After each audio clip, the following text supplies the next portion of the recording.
So hey guys, name's Ethan. Um this is a story about a time that I um almost got caught smoking weed behind my old middle school. So story happened about a year and a half ago. I kind of lied to my parents and told them I was gonna go to my friend John's house after school because it was a Friday to get a project done. But I didn't end up actually. I did end up going to John's, but it was like 2 or 4 hours later. 2 to 3 or 4. I don't really know. But so I called my buddy, my dealer up at night, and I told him that I have $30. He brought about 3 or 4 grams. He bought 3 to 4 grams, which is pretty good. So I took it. He left, and I went back onto the trail.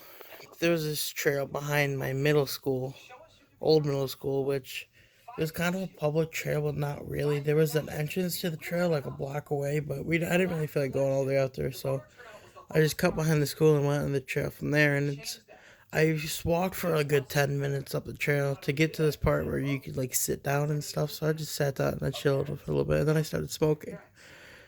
10, 20 minutes went by. I finished, and I was blazed. Like I was so done.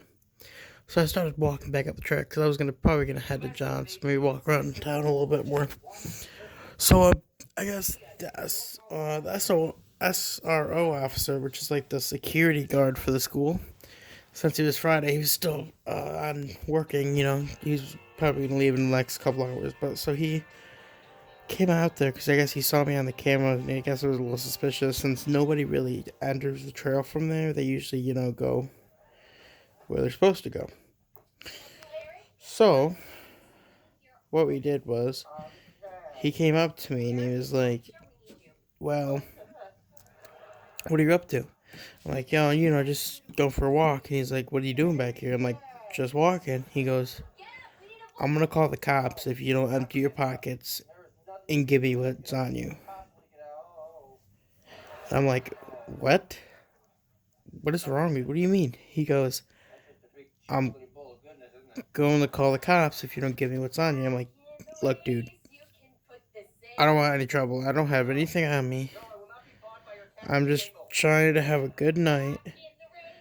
But and he's didn't really, could tell he didn't really believe me, but I didn't think he was definitely on a job on call and stuff, so he couldn't really be worried about me too much. So he goes, "Okay, listen, I don't really believe you, but I'm just gonna let you go on for this right now since I don't really have a choice. Don't come back here and do this again because next time if I catch you, I will call the cops on you." Like, okay, have a good day, sir. And I'm like, "Yeah, you too, man." And then he walks away, and I just kind of was like, "Okay, whew, that was a close one." But everything ended up being fine. Moral of the story is kind of don't go onto a public trail and smoke behind school because you can get caught pretty easy. Luckily, that guy was kind of busy at the moment, so he couldn't really deal with me too much. He just wanted to make sure nothing was really going on.